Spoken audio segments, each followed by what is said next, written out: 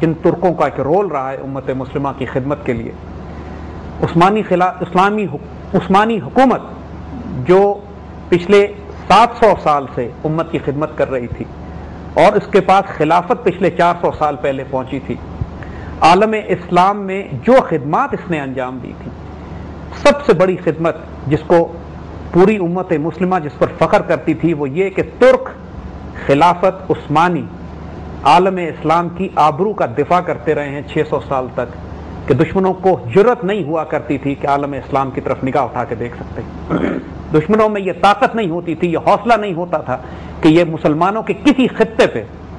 بری نگاہ ڈال سکتے. مسلمانوں کی عزت تھی، وقار تھا، غیرت تھی، مسلمان عزت اور آبرو کے ساتھ رہا کرتے تھے. یعنی یہ وہ امپائر تھی، یہ وہ خلافت تھی کہ جس سے بڑی خلافت اور امپائر مسلمانوں نے اپنی تاریخ میں نہیں بنائی. ایک طرف آرمینیا اور روس کی سرحدوں سے ملتی تھی جا کے، اور دوسری طرف یہ ویانا اور آسٹریا کے دروازوں تک پہنچی ہوئی تھی، اور تیسری طرف نیچے یہ مدینہ اور یمن تک آئی ہوئی تھی، اور چوتھی طرف یہ ویسٹ ایشیا میں افریقہ کے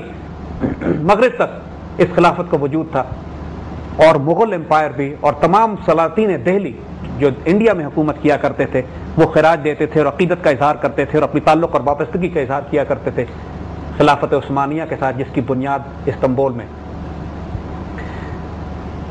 اس خلافت کا سقوط ہوتا ہے 1924 میں 28 رجب، جس کے حوالے سے آج ہم یہ پروگرام کر رہے ہیں. تاریخی طور پہ یہ دن اس لیے بھی بہت اہمیت کا حامل ہے کہ اگر پاکستان بنانے کی تاریخ آپ اٹھا کے دیکھیے تو ہمارے بزرگوں نے، ہمارے بڑوں نے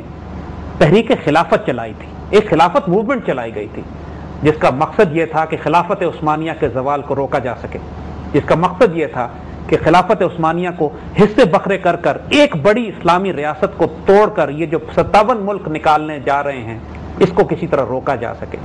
کیونکہ مسلمانوں کے لیے یہ تصور ناممکن تھا کہ خلافت کے بغیر، ایک امیر کے بغیر، ایک امام کے بغیر زندگی گزاری جا سکتی. پہلی جنگ عظیم کے بعد جس طرح خلافت اسلامیہ کو حصے بکھرے کیا گیا وہ اتنی عبرتناک اور دردناک تاریخ ہے کہ آج ہم اس پہ بات کرنا چاہیں گے. یہ اس لیے سمجھنا ضروری ہے کہ امت مسلمہ جو منتشر ہوئی ہے اس خلافت اسلامی کے سقوط کے بعد، اس کو ابھی تک سنبھلنے کا موقع نہیں ملا. 80 سال ہونے کو آئے ہیں اور تاریخ اسلام میں یہ سب سے طویل دور ہے کہ جب مسلمان خلافت کے بغیر رہے ہوں یا خلیفہ کے بغیر رہے ہوں.